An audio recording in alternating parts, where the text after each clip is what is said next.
بسم اللہ الرحمن الرحیم۔ السلام علیکم ورحمۃ اللہ وبرکاتہ۔ الحمد للہ رب العالمین، والصلاة والسلام علی من کان نبیا وآدم بین الماء والطین، وعلى آلہ واصحابہ وازواجہ واہل بیتہ اجمعین، اما بعد، اعوذ باللہ من الشیطان الرجیم، بسم اللہ الرحمن الرحیم۔ ان الذین یؤذون اللہ ورسولہ لعنہم اللہ فی الدنیا والآخرہ وأعد لهم عذابا مہینا۔ صدق اللہ مولانا العظیم وصدق رسولہ النبی الامین المتین الکریم، ونحن علی ذلک لمن الشاہدین والشاکرین والحمد للہ رب العالمین۔ حصول برکت کے لیے حضور اکرم سید عالم نور مجسم ارواحنا فدا محمد الرسول اللہ صلی اللہ تعالیٰ علیہ وسلم کی پر نور بارگاہ میں درود و سلام کا ہدیہ پیش کر لیں۔ اللہم صلی علی سیدنا و شفیعنا و حبیبنا و مولانا محمد وبارک وسلم، صلاۃ و سلام علیک یا رسول اللہ صلی اللہ تعالیٰ علیہ وسلم۔ اللہ کی سرتا بقدم شان ہے یہ، انسان نہیں انسان وہ انسان ہے یہ، قرآن تو ایمان بتاتا ہے انہیں، اور ایمان یہ کہتا ہے میری جان ہے یہ۔ میرے آقا حضور اکرم سید عالم صلی اللہ تعالیٰ علیہ وسلم کی شان رفیع وہ اس قدر بلند و بالا ہے، جہاں تک انسانوں کا تو پہنچنا بہت دور، ہمارا وہم و خیال بھی وہاں تک نہیں پہنچ سکتا۔ ویسے آج مجھے کسی اور عنوان پہ گفتگو کرنا تھا، لیکن ابھی آنے سے تھوڑی دیر پہلے مجھے جب یہ پتہ چلا کہ اتر پردیش یو پی کی سرزمین پر وہاں کے تعلیمی سلیبس کے اندر چوتھی جماعت کی سوشل سائنس کی کتاب کے اندر میرے آقا صلی اللہ تعالیٰ علیہ وسلم کی شان میں توہین کی گئی ہے، اور وہ سلیبس میں میرے آقا علیہ الصلوۃ والسلام کے نام سے جھوٹی تصویر بنا کر کے چھاپی گئی ہے۔ تو آج میں نے اپنا عنوان چینج کیا اور اس حوالے سے کچھ گفتگو کرنے کا میں نے ارادہ بنایا۔ آپ دیکھ رہے ہیں ابھی چند دن پہلے قرآن مقدس کے خلاف توہین کا ایک طوفان کھڑا کیا گیا، اور پھر اس سے پہلے بھی حضرت ام المومنین عائشہ صدیقہ کی شان میں، کبھی حضرت خواجہ غریب نواز رضی اللہ تعالیٰ عنہ کی شان رفیع میں گستاخیوں کا ایک سلسلہ چلا ہوا ہے، اور ہندوستان کے باہر تو اللہ کے رسول علیہ السلام کی عظیم شان پر اپنی بد خیالی کے مطابق دھبا لگانے کے لیے انہوں نے جو ناپاک کوششیں کی ہیں اور جو منہ کی کھانی پڑی ہے وہ آپ لوگوں کی نگاہوں کے سامنے ہے۔ جب ہندوستان کی سرزمین پر بچوں کو پڑھائی جانے والی سوشل سائنس کی کتابوں کے اندر جھوٹی اور فرضی تصویریں بنا کر کے اس کے نیچے میرے آقا صلی اللہ علیہ وسلم کا نام لکھ کر گستاخیاں کی جائیں، تو اس سے آپ اندازہ لگا سکتے ہیں کہ یہ سب کیا ہے۔ یہ سب اتفاقات نہیں ہیں، یہ صرف ایک وقتی حادثہ نہیں ہے، یہ ایک بڑی لمبی چوڑی پلاننگ ہے۔ مسلمانوں پر دہشت گردی کا الزام لگانے والے یہ لوگ خود کتنے بڑے دہشت گرد ہیں اور کتنے بڑے ٹیررسٹ ہیں، اس کا اندازہ آپ لوگ لگا سکتے ہیں۔ جب تعلیمی سلیبس کے اندر اور اسکولوں کے اندر پڑھائی جانے والی کتاب کے اندر اس طرح کی کوئی بات آتی ہے تو وہ حکومت کی طرفداری کے بغیر اور حکومت کی حمایت کے بغیر نہیں آیا کرتی۔ اس سے یو پی کی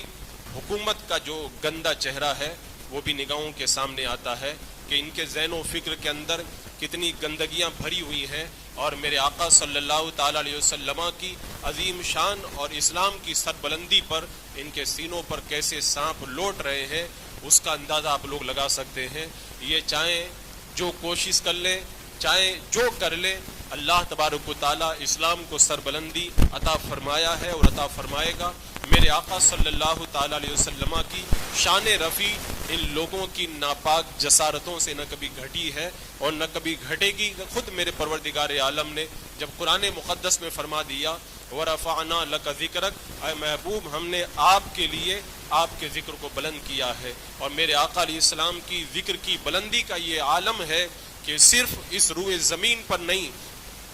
کائنات کا چپا چپا، چاہے وہ کوئی بھی مخلوق ہو، چاہے زمین کی تہ میں رہنے والی مخلوق ہو یا سمندر کی گہرائیوں میں رہنے والی مخلوق ہو، جنگلات میں رہنے والے ہوں، آسمانوں میں ہو یا زمین پہ، عرش و کرسی، ساری کائنات کے اندر میرے آقا علیہ الصلوۃ والسلام کی عظمتوں کے فریرے لہرا رہے ہیں۔ فرش والے تیری شوکت کا علو کیا جانے، خسروا عرش پہ اڑتا ہے فریرہ تیرا۔ یہ میرے آقا صلی اللہ تعالیٰ علیہ وسلم کی شان رفیع ہے، اور میرے آقا علیہ الصلوۃ والسلام کی شان میں جو اس طرح کی جسارتیں کر رہے ہیں وہ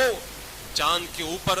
تھوک کر کے اپنا یہ منہ گندا کرنے والا کام کر رہے ہیں۔ اللہ رب قدیر نے قرآن پاک میں فرما دیا ان الذین یؤذون اللہ ورسولہ، جو لوگ اللہ اور اس کے رسول کو ایذا پہنچاتے ہیں، اللہ اس کے رسول کو ایذا پہنچاتے ہیں، رب نے فرمایا لعنہم اللہ فی الدنیا والآخرہ، ان کے لیے دنیا میں بھی لعنت ہے، آخرت میں بھی لعنت ہے۔ وعد لہم عذابا مہینا، اللہ نے ان کے لیے ذلت والا عذاب تیار کر کے رکھا ہے۔ یہ میرے آقا علیہ الصلوۃ والسلام کی شان گھٹانا نہیں ہے، بلکہ یہ ہم اہل ایمان کے ایمان کا ایمانی ٹیمپریچر جو ہے وہ جانچنے کا طریقہ ہے۔ آپ پوری دنیا کی تاریخ پڑھیں، ساری دنیا کی تاریخ میں آپ کو یہ بات صاف طور پر نظر آئے گی کہ مسلمانوں کی طاقت اور اہل ایمان کا جذبہ ایمانی سرد کرنے کے لیے جب بھی اہل باطن نے کوئی قدم اٹھایا تو اس کے لیے انہوں نے یہی حربہ استعمال کیا کہ مسلمانوں کے جذبات جس نبی کے ساتھ میں قائم ہیں اس نبی کی عظمتوں سے کھلواڑ کیا جائے اور اپنے گمان کے مطابق اللہ کے رسول کی شان گھٹانے کی کوشش کی جائے، اور پھر دیکھا جائے کہ اہل ایمان کے جذبات کیسے ہیں۔ عزیزان مکرم،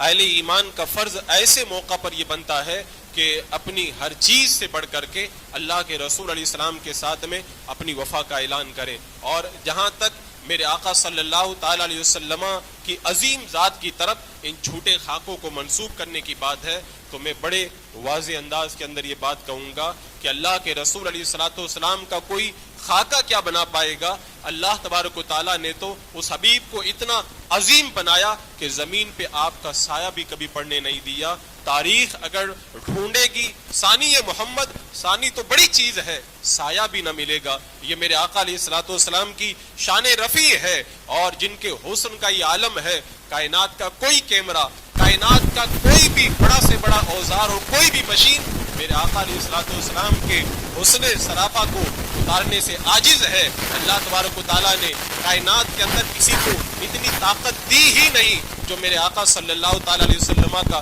نقشہ جو ہے وہ اپنے قلم سے کاغذ کے اوپر اتار سکے۔ اللہ تبارک و تعالیٰ نے اپنے حبیب کو ایسا حسن عطا فرمایا۔ حضرت حسان رضی اللہ تعالیٰ عنہ نے اسی لیے تو کہا تھا وَأَحْسَنُ مِنْكَ لَمْ وَأَحْسَنُ مِنْكَ، یا رسول اللہ آپ اتنے حسین و جمیل ہیں کہ لم ترقت تو آئی نہیں، میری نگاہوں نے آج تک آپ جیسا حسین و جمیل کبھی دیکھا ہی نہیں ہے۔ اور فرمایا حضرت حسان رضی اللہ تعالیٰ عنہ نے یا رسول اللہ آپ جیسا حسین کائنات کے اندر کوئی نظر آئے تو کیسے نظر آئے، اس لیے کہ آج تک لم تلد النساء، کسی عورت نے آپ جیسا حسین و جمیل بچہ پیدا ہی نہیں کیا ہے۔ تو جب کوئی عورت ایسا بچہ پیدا کرنے سے عاجز ہے تو کائنات میں میرے آقا علیہ السلام کے حسن سراپا کا عکس کون اتار سکتا ہے۔ حضرت عمرو بن عاص رضی اللہ تعالیٰ عنہ جب یہ پکار اٹھے ماں اتق تو، اللہ کے رسول کے حسن کو بیان کرنا یہ میری طاقت سے باہر ہے۔ حضرت حسان رضی اللہ تعالیٰ عنہ نے جب کہا تھا تو یہی کہا تھا کہ اللہ کے رسول علیہ السلام کے حسن سراپا کی طرف اگر نظر کی جائے تو آنکھوں میں اتنی طاقت نہیں، اگر میں بھی دیکھنا چاہتا تھا اپنا ہاتھ اپنی آنکھوں کے اوپر رکھ لیتا تھا اور پھر انگلیوں کی اوٹ سے اللہ کے رسول علیہ السلام کا دیدار کیا کرتا تھا. اور میرے آقا صلی اللہ تعالی علیہ وسلم کے حسن صرافہ کا یہ عالم ہے. حضرت جبریل امین علیہ الصلوۃ والسلام جو آسمانوں اور زمین کی سیر کر چکے, سارے حسن و جمال کو دیکھ چکے, انہوں نے بھی اگر کہا تو یہی کہا کہ یا رسول اللہ میں نے مشرق و مغرب کو دیکھا, لیکن یا رسول اللہ میں نے مشرق و مغرب کی سیر کرنے کے باوجود بھی آپ جیسا حسین و جمیل پوری کائنات کے اندر نہیں دیکھا. یہی بولے سدرا والے چمنے جہاں کے تھالے سبھی میں نے چھان ڈالے, تیرے پائے کا نہ پایا تجھے یک نے یک بنایا, تجھے حمد ہے خدایا تجھے حمد ہے خدایا. یہ میرے آقا علیہ السلام کے حسن کا عالم کوئی میرے آقا علیہ السلام کا نقشہ کیا اتار سکتا ہے. صوفیاء کرام نے تو یہاں تک فرما دیا, اللہ تبارک و تعالیٰ نے اپنے حبیب کے حسن صرافہ کے اوپر 70,000 ایسے جو ہے وہ پردے ڈال کر کے رکھے ہیں کہ میرے آقا صلی اللہ تعالی علیہ وسلم کا حسن اگر ان پردوں سے باہر آ جائے تو کسی کائنات کے اندر, انسان کے اندر اس حسن صرافہ کو دیکھنے کی طاقت باقی نہ رہ جائے. جو 70,000 پردوں کے اندر چھپا ہوا حسن ہو, اس کا نقشہ کوئی دنیا کا قلم اور دنیا کا کوئی کیمرہ کیسے اتار سکتا ہے. عزیزان مکرم, حضرت شاہ عبد الرحیم رحمۃ اللہ تعالی علیہ نے جب خواب میں میرے آقا صلی اللہ تعالی علیہ وسلم سے پوچھا تھا کہ یا رسول اللہ, حضرت یوسف علیہ السلام کے حسن کو دیکھ کر کے تو مصر کی عورتوں نے اپنی انگلیوں کو کاٹ کر کے رکھ دیا تھا, آپ کے حسن صرافہ کا لوگوں نے دیدار کیا, کوئی ایسا واقعہ نہیں ملتا کہ کسی نے اپنی انگلی کو کاٹا ہو. میرے آقا صلی اللہ تعالی علیہ وسلم نے شاہ عبد الرحیم سے فرمایا, اللہ تبارک و تعالیٰ نے غیرت محبت کی وجہ سے میرے حسن پر پردے ڈال کر کے رکھے ہیں, میرا حسن پردوں میں چھپا ہوا ہے. گویا کہ میرے آقا نے بتا دیا کہ میرا حسن اگر بے نقاب ہو جائے تو وہ اگر جلوہ دکھائیں تو کون تماشائی ہو. میرے آقا علیہ السلام کا حسن جب پردوں میں چھپا تو کون اس کا نقشہ اتار سکتا ہے. عزیزان مکرم, وہ حسن ایسا حسن کہ خود میرا رب قرآن مقدس میں اس میرے آقا علیہ السلام کے چہرہ مبارک کے بارے میں فرماتا, وَالضُّحَىٰ وَاللَّيْلِ اِذَا سَجَىٰ, اے محبوب تیرے رخ زیبا کی قسم اور تیرے زلف عنبری کی قسم. اللہ تبارک و تعالیٰ جب اس چہرہ مقدس کی قسم یاد فرما رہا ہے, اس چہرے کو کوئی کون کاغذ اور قلم کے ذریعے اس زمین پہ اتار سکتا ہے. عزیزان مکرم, جو لوگوں کی ناپاک جسارتیں ہیں اور یہ اپنی دہشت گردی کا ثبوت دینا چاہتے ہیں, ان کے مقاصد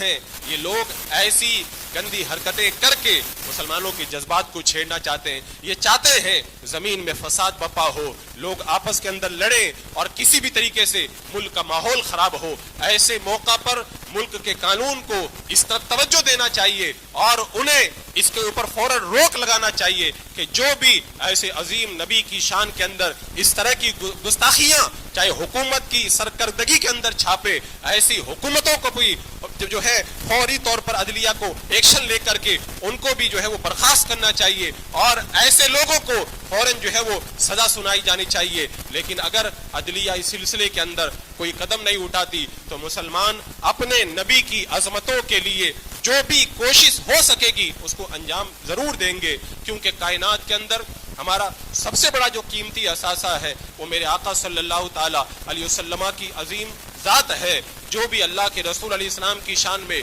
گستاخی کرے گا, چاہے کوئی بولے یا نہ بولے, پروردگار عالم خود اس کا ضرور بدلہ لے گا. آپ قرآن مقدس پڑھ کے دیکھ لیں, جب بھی کوئی اللہ کے رسول علیہ السلام کی شان رفیع کے اندر بدتمیزی کیا ہے, اللہ تبارک و تعالیٰ نے اسے دنیا میں بھی رسوا کیا اور آخرت کا عذاب تو میرے رب نے فرما دیا, وَعَدَّ لَهُمْ عَذَابًا مُهِينًا, اس کے لیے ذلت کا عذاب اللہ نے تیار کر کے رکھا ہے. آپ قرآن مقدس پڑھ کر کے دیکھیں, ایک بدبخت نے, ولید بن مغیرہ نے میرے آقا صلی اللہ تعالی علیہ وسلم کو ایک ناپاک جملہ کہہ دیا تھا. اللہ تبارک و تعالیٰ نے سورہ قلم کو نازل فرمایا اور اس بدبخت گستاخ کے 10 عیبوں کو اللہ نے سورہ قلم کے اندر بیان فرما دیا اور فرما دیا کہ یہ جو میرے نبی کی شان کے اندر گستاخی کر رہا ہے یہ ولد الحرام ہے, یہ اپنے اصل باپ کی اولاد ہی نہیں ہے. جب میرا پروردگار عالم اپنے حبیب کے گستاخوں کے لیے اس قدر واضح طور پر آیات کو اتار کر کے ان کے عیوب کو ظاہر فرما دیتا ہے تو ہم غلامان مصطفیٰ کا بھی فرض بنتا ہے جب اس طرح کی باتیں آئیں تو اپنے عشق کا ثبوت پیش کرنے کے لیے ہر ممکن کوشش کو ضرور انجام دیں. آپ قرآن مقدس اور پڑھ کے دیکھیں, ایک شخص نے جب میرے آقا صلی اللہ تعالی علیہ وسلم کو ابتر کہہ دیا تو اللہ تبارک و تعالیٰ نے سورہ کوثر کو نازل فرما کر کے اس وقت سے فرمایا کہ اے محبوب جو تمہارا دشمن ہے وہی سب سے بڑا ابتر ہے۔ اور آپ قرآن مقدس اٹھا کر کے دیکھیں، جب ایک بدبخت نے میرے آقا صلی اللہ تعالی علیہ وسلم کی شان رفیع کے اندر گستاخی کی اور ہلاکت کے الفاظ استعمال کیے، اللہ نے سورہ لہب نازل فرمائی اور کہا تبت یدا ابی لہب، یعنی ابو لہب کے بارے میں اللہ تبارک و تعالیٰ نے صبح قیامت کے لیے وہ لعنت کا توپ قرآن مقدس کے اندر اتار دیا۔ اور اسی کی بیوی جو میرے آقا صلی اللہ تعالیٰ علیہ وسلم کی شان رفیع کے اندر بدتمیزیاں کرتی تھی، اللہ تبارک و تعالیٰ نے فرمایا حمالۃ الحطب فی جیدہا حبل من مسد، ایسا لعنت کا توق اللہ نے اس کے گلے میں ڈالا کہ وہ فرشتے نے اس کے گردن کے اندر رسہ ڈال کر کے کھینچا اور اسے جہنم رسید کر دیا۔ اور آپ قرآن مقدس کی مختلف آیات کو پڑھ کے دیکھیں، جہاں بھی جب کسی بدتمیز نے میرے آقا علیہ السلام کی شان رفیع کے اندر زبان کو کھولا، اللہ تبارک و تعالیٰ نے اس کا بھرپور رد فرمایا۔ قرآن مقدس کی بے شمار آیتیں موجود ہیں۔ ایک شخص جو میرے آقا علیہ الصلوۃ والسلام کی شان کے اندر بدتمیزی کا کلمہ استعمال کیا، وہ ابو لہب کا بیٹا تھا، عتیبہ یا عتبہ۔ میرے آقا علیہ الصلوۃ والسلام نے کہا یا اللہ اس کے اوپر تیرے کتوں میں سے کسی کتے کو مقرر فرما دے۔ جب وہ کاروبار کے لیے ملک شام کی طرف روانہ ہوا، رات کے وقت میں سویا، ایک شیر آیا، سب کو سونگتا سونگتا اس کے قریب پہنچا اور اسے پھاڑ کر کے رکھ دیا۔ یہ اللہ تبارک و تعالیٰ اپنے حبیب کے گستاخوں سے انتقام لیتا ہے۔ اور آپ دیکھیں ایک شخص عبداللہ ابن سرا میرے آقا علیہ السلام کی بارگاہ سے جو ہے وہ گستاخ بن کے جب نکل گیا تو اللہ کے رسول علیہ السلام نے فرمایا اسے زمین قبول نہ کرے گی۔ وہ مر گیا، اسے بار بار دفن کیا جاتا، زمین اسے اٹھا کر کے باہر پھینک دیتی، زمین نے اسے قبول نہ کیا۔ اور اسی طریقے سے آپ دیکھیں بہت سارے گستاخ ایسے ہیں جنہوں نے جس طرح بھی اللہ کے رسول علیہ السلام کی شان رفیع کے اندر زبان بدتمیزی کو کھولا ہے تو اللہ تبارک و تعالیٰ نے انہیں کیفر کردار تک پہنچایا ہے۔ اور ہر دور کے اندر صحابہ کرام کا مزاج یہی رہا ہے۔ کعب بن اشرف دیکھ لیں آپ،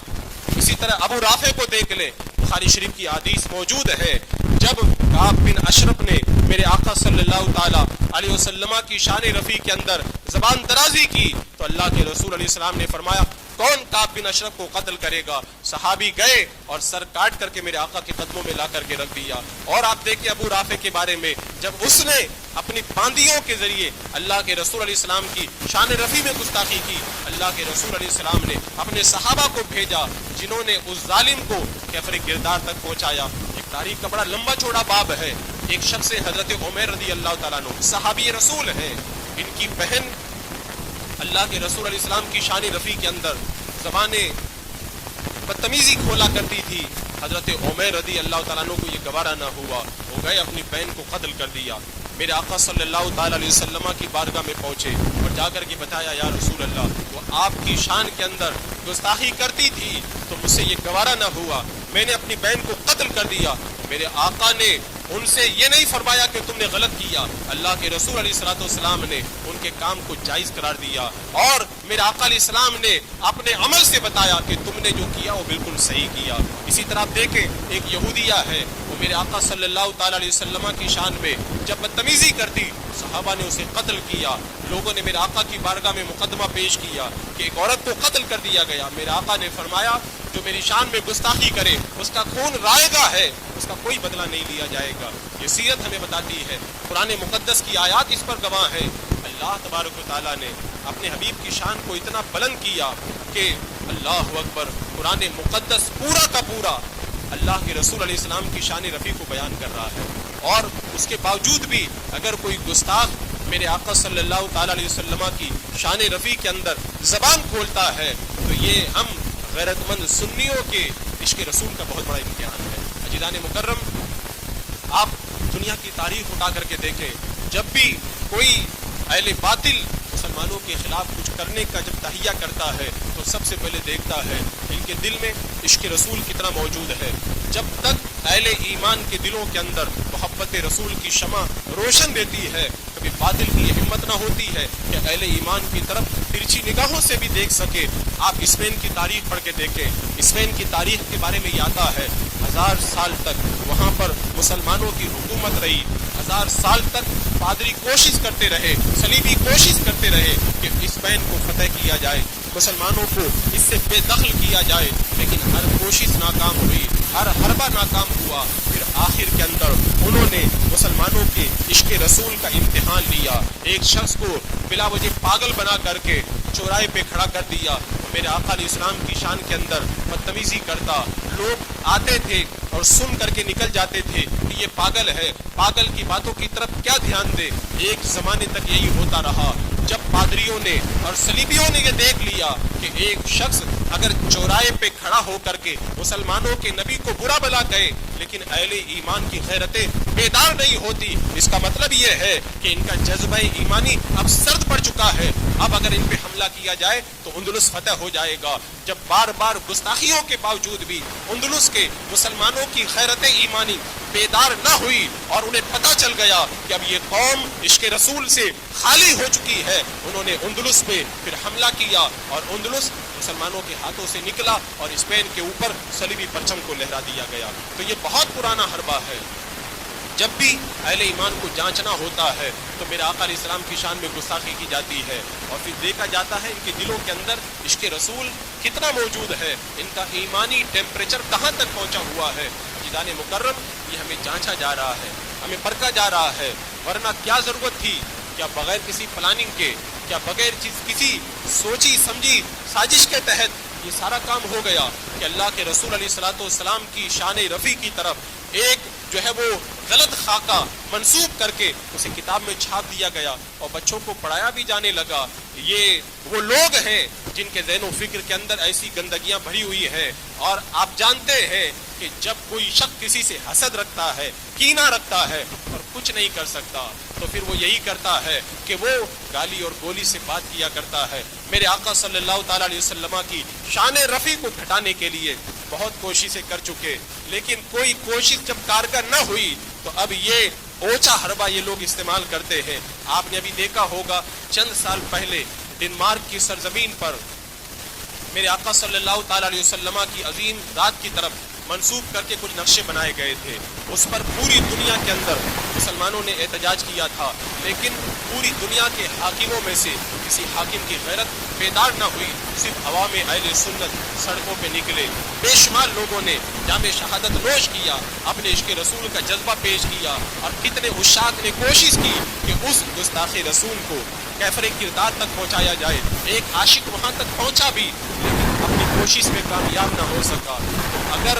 جب اس طرح کا موقع آ جائے اور ان لوگوں نے اس کی سیکورٹی کے لیے بڑی ہائی سیکورٹی کا انتظام کیا، کوئی دور دور تک اس کے قریب نہ پہنچ سکے، لیکن انہیں یہ پتہ نہیں ہے کہ اللہ تبارک و تعالیٰ اپنے حبیب کی عزت اور حرمت کی کیسے حفاظت کرنے والا ہے۔ تم ہزاروں سیکورٹیاں لگا دو، ہزاروں تم اس کے لیے انتظامات کر دو، لیکن اللہ تبارک و تعالیٰ اپنے حبیب کے گستاخوں سے خود انتقام لینے والا ہے۔ جب سب مسلمان ناکام ہو گئے، سارے احتجاجات کا کوئی نتیجہ نہ نکلا، پھر اللہ تبارک و تعالیٰ نے اس ڈنمارک کے ملعون سے ایسا بدلہ لیا، اپنے گھر کے اندر ہی آگ لگی اور اسی آگ کے اندر جل کر کے کوئلہ ہو گیا۔ سیکورٹیاں کوشش کرتی رہ گئی اور ساری کمپنیاں تحقیق کرتی رہی، آگ کہاں سے لگی کہاں سے لگی۔ خدا کا عذاب آتا ہے تو اس کی جگہ نظر نہیں آتی۔ اللہ تبارک و تعالیٰ جب کسی کو گرفتار عذاب کرتا ہے تو ساری سیکورٹیاں اور ساری عقلیں دھری کی دھری رہ جاتی ہے اور گستاخ یہ جہنم رسید ہو کر کے رہتا ہے۔ عزیزان مکرم، اگر ہم اس سلسلے کے اندر حرکت میں نہ آئے تو اللہ تبارک و تعالیٰ تو اپنے حبیب کی خود عزت کی حفاظت کرنے والا ہے۔ عبداللہ ابن ابی گستاخ نے غزوہ موریسی کے موقع پر جب یہ کہہ دیا تھا کہ اللہ کے رسول علیہ السلام اور آپ کے صحابہ کے بارے میں معاذ اللہ ذلت کا لفظ استعمال کر دیا تھا، حضرت زید بن ارقم رضی اللہ تعالیٰ عنہ نے میرے آقا صلی اللہ تعالیٰ علیہ وسلم کی بارگاہ میں جا کر کے جب پیش کی اس بات کو تو جھوٹی قسمیں کھا کے کہنے لگا، میں نے نہیں کہا، میں نے نہیں کہا۔ اللہ تبارک و تعالیٰ نے قرآن مقدس میں آیت کریمہ نازل فرمائی اور قیامت تک کے لیے اس کے گلے کے اندر لعنت کا لوگ ڈال کر کے فرما دیا، وللہ العزت ولرسولہ وللمؤمنین ولکن المنافقین لا یعلمون. عزت اللہ کے لیے ہے, عزت اللہ کے رسول کے لیے ہے, اور عزت ایمان والوں کے لیے ہے. یہ منافقین عقل سے کورے ہیں, انہیں کچھ بھی پتہ نہیں ہے. یہ اللہ تبارک و تعالیٰ نے اپنے حبیب کی عزتوں کی حفاظت اس طریقے سے فرمائی ہے. میں تو کہتا ہوں عزت تو بڑی بلند ہے. اللہ تبارک و تعالیٰ تو اپنے حبیب کی شان رفیع کے اندر کوئی ایسا لفظ بھی گوارا نہیں فرماتا جس کے اندر توہین کا کوئی پہلو نکلتا ہو. صحابہ کرام میرے آقا صلی اللہ علیہ وسلم کی بارگاہ کے اندر جب کوئی بات سمجھ میں نہیں آتی تھی تو راعنا کہتے تھے, یعنی یا رسول اللہ ہماری رعایت فرمائے, دوبارہ ارشاد فرما دے. یہ لفظ بالکل صحیح تھا, اس کا معنی درست تھا, صحابہ کرام کا جو نظریہ تھا وہ بھی درست تھا, لیکن یہودیوں کی زبان کے اندر یہ کلمہ ایک غلط معنی کے لیے آتا تھا. ایک یہودی نے جب یہ لفظ کا حضرت سعد بن معاذ نے سن لیا, آپ جلال میں آ گئے, تو یہودی کہنے لگا مسلمان بھی تو کہتے ہیں. اس وقت حضرت سعد بن معاذ اللہ کے رسول کی بارگاہ میں حاضر ہوئے, پہنچے ہیں. اللہ نے قرآن مقدس کی آیت کریمہ نازل فرما دی اور بتا دیا لفظ اگر سے صحیح ہے, صحابہ کی نیت صحیح ہے, لیکن یہودی جب اس کا غلط معنی مراد لے رہے ہیں تو یا ایھا الذین آمنوا لا تقولوا رائنا, ایمان والو آج کے بعد کبھی بھی رائنا نہ کہنا, تاکہ کسی بدبخت کو اس کے ذریعے گستاخی کرنے کا موقع میسر نہ آ جائے. یہ تھا میرے رب تبارک و تعالیٰ کا اپنے حبیب علیہ السلام کے ساتھ میں محبت کا انداز. عزیزان مکرم, آپ سیرت پڑھیں, تاریخ پڑھیں, آپ کو سیرت و تاریخ کے اندر ایسی بے شمار روایات ملیں گی. جب بھی موقع آیا خود اللہ نے اپنے حبیب کی عزتوں کی حفاظت فرمائی. منگولوں کے طوفان کے وقت کی آپ تاریخ پڑھیں, جب منگول سردار نے فتح یابی کے بعد میں پورے منگولوں کے مجمع کے اندر جب اللہ کے رسول علیہ السلام کی شان میں توہین کی تھی, اس پورے مجمع کے اندر کوئی ایک بھی مسلمان نہیں تھا جو اللہ کے رسول علیہ السلام کی عزت کی حفاظت کرتا. جب کوئی حفاظت کرنے والا نہیں تو اللہ جو ہے وہ اپنے حبیب کی عزت کی حفاظت کرنے والا خود ہے. وہیں پر اسی منگول سردار کا کتا بندہ ہوا تھا, اس نے جنزیر کو توڑایا اور گستاخی کرنے والے اس سردار کی گردن کو پکڑ کر کے اسے جہنم رسید کر دیا. اگر کوئی غیرت مند مومن آگے نہ بڑھے تو اللہ تبارک و تعالیٰ اپنے حبیب کی عزتوں کی حفاظت کتوں کے ذریعے فرما دیتا ہے. وہ اللہ تبارک و تعالیٰ بڑی غیرت والا ہے, بڑا غیور ہے اللہ تبارک و تعالیٰ. عزیزان مکرم, آپ ان حالات کو دیکھیں اور دیوار پہ لکھی ہوئی تحریر کو پڑھیں, ان حالات سے بہت کچھ سمجھنے کی کوشش کریں, اور آپ اندازہ لگائیں کہ تھوڑی دن پہلے قرآن مقدس کے اوپر اعتراضات کی پیٹیشن داخل کی گئی, وقتاً فوقتاً یہ سب باتیں ہو رہی ہیں, اور اللہ کے رسول علیہ السلام کی اب شان رفیع کے اوپر حملے کی جو ہے وہ تیاری کر رہے ہیں. اس کا مقصد صرف یہی ہے کہ ہندوستان کے اندر فتنہ و فساد برپا کیا جائے, اہل ایمان کے جذبات کو مجروح کیا جائے اور مسلمانوں کے جو ہے وہ جذبات کو چھیڑا جائے. ایسے موقع پر اہل ایمان کی ذمہ داری بنتی ہے جو بھی قانونی چارہ جوئی کر سکتے ہیں وہ قانونی چارہ جوئی کریں. اپنے طور پر آپ اگر مال خرچ کر سکتے ہیں مالی قربانی دیں, اپنا وقت دے سکتے ہیں اپنا وقت دیں, آپ کسی اور طریقے سے آگے آ سکتے ہیں اپنے اثر و رسوخ کو استعمال کریں, اور اس وقت تک چین سے نہ بیٹھیں جب تک کہ اس کتاب سے, یو پی کے سلیبس سے, چوتھی کلاس کے سلیبس سے مسلمانوں کے عظیم نبی میرے آقا صلی اللہ تعالی علیہ وسلم کی شان رفیع کی طرف جو خاکہ منسوب کیا گیا ہے اسے کتاب سے نہ نکال دیا جائے. اس وقت تک ہم چین سے نہ بیٹھیں اور یہ تائیہ کر لیں اپنے آقا صلی اللہ تعالی علیہ وسلم کی عظمت کے لیے ہم ہر طرح سے قربانی دیں گے. صحابہ کرام کی تاریخ کو پڑھ کر کے اپنے اندر وہ جذبات کو پیدا کریں. ہم نے کیا کیا؟ حضرت زید جو صفوان کے قبضے کے اندر تھے, قتل کے لیے جب لے جانے لگا تو صفوان نے صرف ایک ہی تو بات کہی تھی, اے زید تم صرف ایک کام کرو, یہ کہہ دو کہ میری جگہ میں جو ہے وہ اللہ کے رسول صلی اللہ تعالی علیہ وسلم ہوتے تو اچھا ہوتا. حضرت زید نے جب یہ سنا تو کہا کہ اے صفوان تو کیسی باتیں کرتا ہے, میں تو اتنا بھی گوارا نہیں کرتا کہ میں اپنے گھر میں آرام سے بیٹھا رہوں اور میرے نبی کے قدموں میں کوئی کانٹا بھی چپ جائے. یہ صحابہ کرام کی غیرتیں تھی, انہوں نے ہمیں یہ مجاز دیا کہ نبی کی عظمتوں کے لیے سب کچھ قربان کر دینے کا جذبہ یہی ایک بندہ مومن کا شیوا ہوا کرتا ہے. حضرت ابو بکر صدیق رضی اللہ تعالیٰ عنہ کے زمانے میں حاکم یمامہ نے ایک شخص کے دانت توڑوا دیے. وہ کیا کرتا تھا؟ وہ میرے آقا کی شان میں توہین کرتا تھا. حضرت صدیق اکبر کو جب پتا چلا, آپ نے حاکم یمامہ کے پاس میں خط لکھا اور کہا کہ اے حاکم یمامہ مجھے یہ پتا چلا ہے گستاخ کہ تم نے دانت توڑوا دیے، تم نے اچھا کیا، لیکن اگر تم نے دانت نہ توڑوائے ہوتے تو پھر میں تمہیں حکم دیتا کہ اس کی گردن کو کاٹ کر کے اس کے تن سے جدا کر دیا جائے۔ یہ ہمیں مجاز دیا صحابہ کرام نے۔ اور آپ دیکھیں اپنے بزرگوں کے طریقے کو، حضرت امام ابو یوسف رضی اللہ تعالیٰ عنہ جو حضرت امام اعظم رضی اللہ تعالیٰ عنہ کے عظیم شاگرد ہیں، ان کی بارگاہ کے اندر کسی نے میرے آقا کی توہین نہیں کی، میرے آقا کے نام پاک کی توہین نہیں کی۔ میرے آقا علیہ السلام کو کدو شریف بڑا پسند تھا، اس نے صرف اتنا کہہ دیا مجھے کدو پسند نہیں ہے۔ حضرت امام ابو یوسف نے تلوار نکالی، کہا تو توبہ کر نہیں تو میں تیری گردن کاٹ کے تیرے تھر سے جدا کر دوں گا۔ یہ ہمارے ائمہ نے ہمیں یہ مجاز عطا فرمایا ہے۔ آج اگر ہم بڑے ٹھنڈے دل سے سب کچھ برداشت کر جائیں تو اس کا مطلب یہ ہے کہ بجھی عشق کی آگ اندھیر ہے، مسلمان نہیں راگ کا ڈھیر ہے۔ عزیزان مکرم، ہمارا سب کچھ تو محبت رسول ہے، ہمارا جتنا اثاثہ ہے، ہماری جو کل کائنات ہے وہ اللہ کے رسول علیہ السلام کی عظمتیں ہیں۔ اور کسی بات کے اندر تو ہم جو ہے وہ صبر سے کام لے سکتے ہیں، لیکن اللہ کے رسول علیہ السلام کی جب عظمت کی بات آ جائے تو پھر ایک مسلمان اس وقت تک چین سے نہیں بیٹھتا جب تک کہ گستاخوں کو ان کے حقیقی انجام تک نہ پہنچا دیا جائے۔ اور میرے آقا علیہ السلام کی جو گستاخیاں کی گئی ہے، اور آج کل تو یہ باقاعدہ فیشن بن گیا ہے پوری دنیا کے اندر، مسلمانوں کو جب بھی چھیڑنا ہوتا ہے میرے آقا علیہ السلام کی شان رفیع میں گستاخی کی جاتی ہے۔ جب بھی اللہ کے رسول صلی اللہ تعالی علیہ وسلم